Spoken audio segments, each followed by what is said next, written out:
seres vivos? Que están formados por células. Sí, una de las características de los seres vivos es que todos los seres vivos estamos formados por células, y esto también es un gran dogma de la biología. Y si decimos que todos los seres vivos están formados por células, ¿qué me dirían de los virus? Y ahorita están Pues muy no de están moda vivos. los virus, ¿verdad?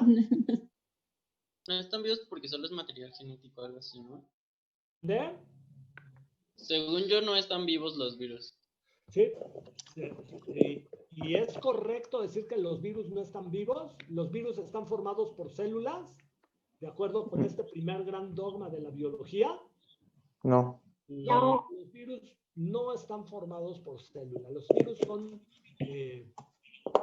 son unos sistemas de organización complejos, pero que no están formados por células, no tienen una estructura celular, no pertenecen a los sistemas vivos, ¿sí? Entonces aquí lo que sabemos es de que todos los seres vivos pueden estar formados incluso por una sola célula o por varias células, y este conocimiento se alcanzó gracias al desarrollo de la teoría celular, que se desarrolló más o menos hacia 1860, ¿sí? Hace aproximadamente unos 160 años, por Schleiden y Schwann.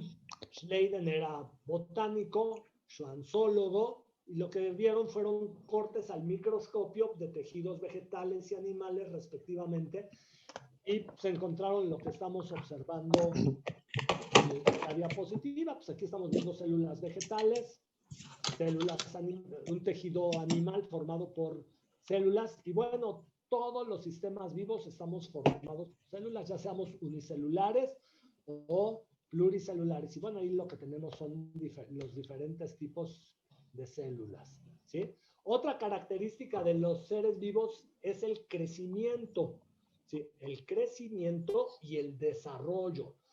¿Sí? El crecimiento puede estar dado por el aumento en el número de células. Para ello las células se tienen que dividir, pero para poderse dividir tienen que replicar su material genético, ¿sí? Entonces, fíjense cómo las características de los seres vivos están íntimamente relacionadas con todas las funciones de los seres vivos. La célula pues, es la unidad estructural, pero en el interior de la célula hay estructuras moleculares que les permiten desarrollar funciones específicas y que también tiene que ver con la teoría celular. Se dice que el crecimiento está dado por el aumento en el tamaño y en el número de células. En el tamaño porque hay síntesis de macromoléculas que empiezan a permitir un aumento de tamaño celular, pero también las células replican su material celular, se dividen, y esto les permite a los sistemas biológicos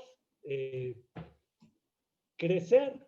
¿Sí? Y el desarrollo es que estas células se van diferenciando, van desarrollando funciones químicas específicas, ¿sí? Que les permiten desarrollar también funciones altamente específicas, ¿sí? Ahora, todas las células, todos los sistemas vivos, llevamos a cabo procesos metabólicos que nos permiten mantener el equilibrio interno. Y entonces, también el metabolismo es una característica particular de los sistemas vivos. Los virus no pueden llevar a cabo procesos metabólicos de manera autónoma, sino que necesitan infectar células para secuestrar sus maquinarias biosintéticas para que puedan desarrollar funciones para las cuales está diseñado el material genético que portan. Pero ellos por sí mismos ni pueden crecer, ni reproducirse, ni llevar a cabo ninguna de las funciones que son características de los sistemas biológicos. Y bueno, aquí estamos presentando en esta diapositiva algunos de los procesos químicos más importantes, y algunos de ellos pues vamos a estudiarlos en nuestro curso, pues, como por ejemplo, por ahí va a estar la glicólisis, el ciclo de Krebs, etcétera. ¿Sí? Bueno, la irritabilidad también es una característica de los seres vivos, que es la capacidad que tienen los sistemas vivos a responder a estímulos del medio. Ya saben, en este caso están los girasoles responden a estímulos porque se orientan siguiendo el estímulo luminoso de la luz del sol. ¿Irritabilidad, profe? ¿Perdón? ¿Irritabilidad, dijo? Irritabilidad, ¿sí? Que es la capacidad de responder a estímulos del medio. Gracias. Y también aquí tenemos, por ejemplo, hay algunas plantitas, no sé si las han visto, apenas las toca uno, se cierran, y esta es una respuesta a un estímulo del medio. Estas plantitas son muy comunes, mucho en Veracruz, ¿sí? Se para uno al lado de la carretera y son como huizaches, y estas apenas las toca uno y la plantita se cierra, es una Les respuesta. dicen penosas. Y también les dicen más feo, los verdes. Es cierto, les dicen penosas y, ay, bueno. Pero es por la fenología, ¿no? La fenología de las plantas hacen que crezcan en climas cálidos, ¿no? Sí, estas son particularmente de climas cálidos y son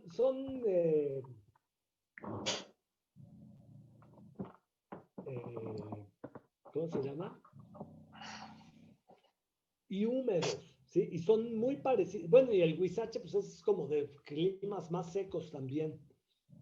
Y bueno, la reproducción también es una característica muy particular de todos los sistemas vivos, ¿sí? Bueno, pero aquí lo que estamos viendo es pues una de las formas de clasificar a los seres vivos, ¿sí? Y los seres vivos se clasifican en 3 dominios. ¿Saben cómo se hizo la clasificación de los sistemas vivos en 3 dominios? En el dominio bacteria, arquea y eucaria. ¿Se han oído que son 3 dominios?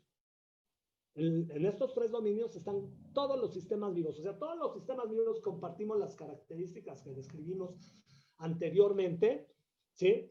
Pero dependiendo de ciertas características, los seres vivos se clasificaron en 3 dominios, que son los dominios eubacteria, ¿sí? Aquí debería decir le falta el prefijo es eubacteria, arquea y eucaria.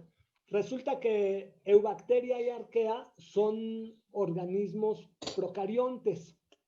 Y eucaria, pues ya ahí estamos nosotros, somos organismos eucariontes. Es decir, los primeros 2 están formados por células procarióticas y los eucaria por las células que nos componen son células eucariontes. Pero para hacer la clasificación en estos 3 dominios, los investigadores se basaron en la secuencia de bases nitrogenadas de un RNA ribosomal, que se conoce como el RNA ribosomal 16S, y en base a las semejanzas que guardan estos RNAs, se empezaron a tener aproximaciones filogenéticas y distancias filogenéticas grandes, y en base a ello se formaron 3 grupos. Entonces vean cómo hasta para clasificar nos basamos en la estructura de un ácido nucleico del RNA ribosomal, y en base a la secuencia de bases se determinaron estos que existen 3 dominios, y dentro de cada dominio existen organismos que guardan relaciones filogenéticas, es decir, están más cercanos entre ellos. ¿Sí? Bueno. Y otra característica muy importante de los sistemas vivos es que tenemos la capacidad de evolucionar. Y la capacidad de evolucionar, ya también lo señalamos, está dada por la variabilidad genética que se da en el material genético, ¿sí? Que empieza a producir variabilidad, y es sobre ella sobre la que actúan los mecanismos de selección natural descritos por Darwin también por ahí de 1860. Fíjense, en 1860 estaban ocurriendo estaban desarrollándose estudios que iban a impactar profundamente en la biología, ¿sí? Y entre ellos estaba la teoría celular, la teoría de la evolución por selección natural de Darwin y la teoría de la herencia por Gregor Mendel, ¿sí? Entonces, eran algunos datos importantes. Y fíjense bien, de aquí pasamos a los niveles de organización de la materia. Fíjense bien. Pues los niveles de organización de la materia, ¿sí? Ordenan a la materia desde las formas más sencillas hacia formas muy complejas, ¿sí? Y en cada una de estas formas, desde lo sencillo hacia lo complejo, vamos a encontrar que van a ir apareciendo nuevas propiedades. Es decir, que estos sistemas, en cada nivel de organización más complejo, el resultado de ellos no es solo la suma de las partes anteriores, sino que aparecen nuevas propiedades. Y ahorita vamos a hablar de algunas de ellas, ¿sí? Entonces, vamos a ir ordenando a la materia desde las formas más sencillas, desde el nivel subatómico, formado por protones. Ya saben que se encuentran en el núcleo y tienen carga positiva. Los neutrones, que también se encuentran en el núcleo, tienen carga eléctrica neutra.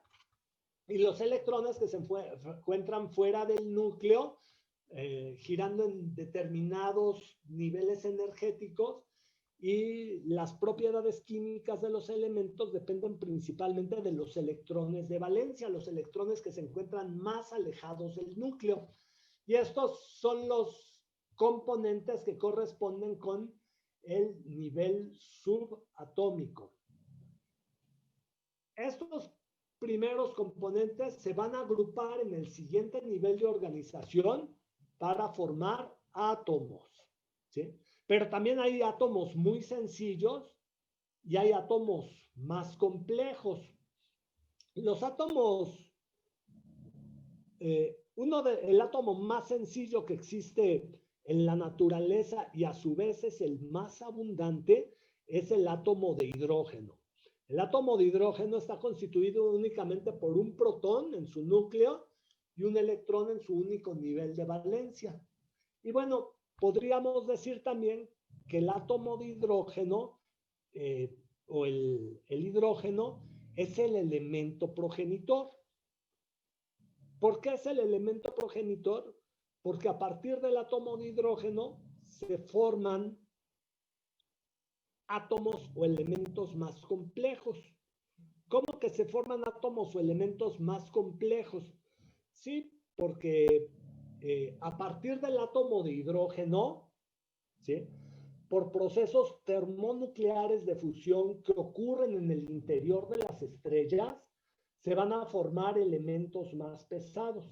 Es decir, la unión de de dos núcleos de hidrógeno, ya dijimos, están formados por un solo protón, se fusionan y forman un nuevo núcleo atómico que ahora tiene dos protones. La fusión de estos dos átomos de hidrógeno dio origen a un átomo de... Fíjense bien, ahora ya tiene dos protones. ¿Qué elemento tiene dos protones? ¿El hidrógeno gaseoso? No, el hidrógeno sigue siendo hidrógeno, pero si se fusionan dos núcleos de hidrógeno, el nuevo elemento tiene dos protones en su núcleo. Y el número de protones está definiendo, o sea, hay un término que me indica el número de protones en el núcleo. ¿Cuál es ese término? Es decir, la definición es, ese término quiere decir número de protones, ¿sí? La masa atómica. ¿La masa atómica? Sí. La masa atómica es el número de nucleones, es decir, la suma de protones y neutrones. Pero si nada más hablo del número atómico. El número atómico. Y el número atómico es característico de cada elemento. Si un elemento está formado por dos protones, ¿sí?, que este núcleo se formó por la fusión de dos átomos de hidrógeno, Este nuevo elemento que se formó tiene un número atómico de 2. ¿Cuál es el elemento que tiene un número atómico de 2?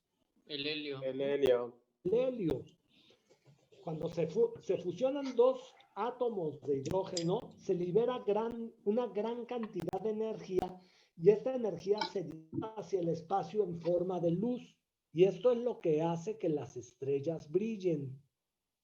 Es decir, estos procesos termonucleares de fusión están ocurriendo en el interior de las estrellas. Pero esto va más allá de la simple fusión de dos núcleos de hidrógeno. Por eso les decía que el hidrógeno es el elemento progenitor. Posteriormente, si se fusionan dos átomos de helio, se forma un elemento que tiene número atómico 4. 4. ¿Cuál es el elemento que tiene número atómico de 4? Berilio. Berilio. ¿Sí? Se formó berilio. ¿Y dónde se está formando este berilio? El universo. ¿Dónde les dije que se forma? En las estrellas. En ¿Estrellas? el interior de las estrellas. Ya se formó berilio. Fíjense cómo a partir de hidrógeno se formó helio. De este helio que se fusionó, se fusionan dos nuevas moléculas de helio, se forma berilio. Y si ahora se fusiona berilio con helio, se forma Carbono. carbono. Si se fusiona carbono con hidrógeno, Nitrógeno. y si se fusiona carbono con helio, Oxígeno. oxígeno. ¿Y qué creen? Acabamos de ver cómo se forman los átomos que constituyen a, La materia orgánica. pues no solo a la materia orgánica, Los seres vivos. sistemas vivos. ¿Por qué?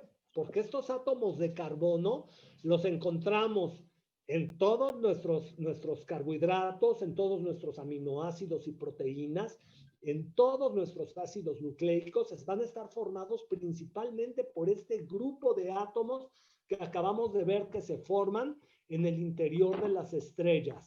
Y es por ello que decimos que los sistemas biológicos nos originamos ¿dónde?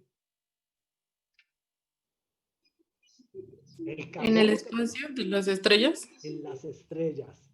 Nosotros, todos los seres vivos, nacimos o tuvimos nuestro origen en las estrellas, ¿sí? Porque ahí es donde se empezaron a formar átomos más pesados a partir del átomo de hidrógeno. Y estos procesos están ocurriendo en las estrellas. Al ratito que volteen y vean a las estrellas brillar, van a entender lo que está sucediendo y cómo se está originando materia más compleja que tiene nuevas propiedades químicas y que en dados procesos de evolución química podrían conducir a la aparición de seres vivos en otras secciones del universo. ¿Vamos bien? Entonces ya vimos, Sí, profe. tenemos diferentes elementos. Y estos elementos, dependiendo de su abundancia,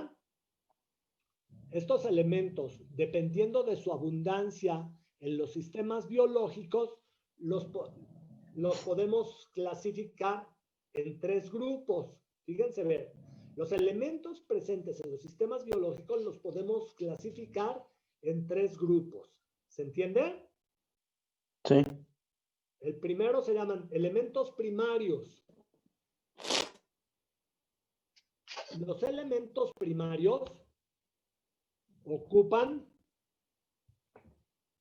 aproximadamente el 98% de la composición de los seres vivos. Y ahí están hidrógeno, carbón, nitrógeno y oxígeno.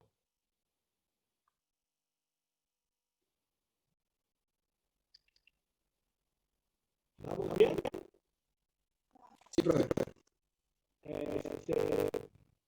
Otra vez se me está acabando esto, pero también ya casi nos hacemos las primeras 3 horas. También lo quiero dejar descansar un poco. Yo también quiero descansar.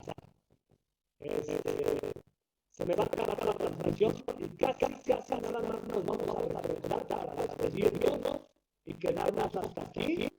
y a partir de aquí continuar la próxima clase. Vamos a ver que se reconecten nada más para despedirnos, ¿va?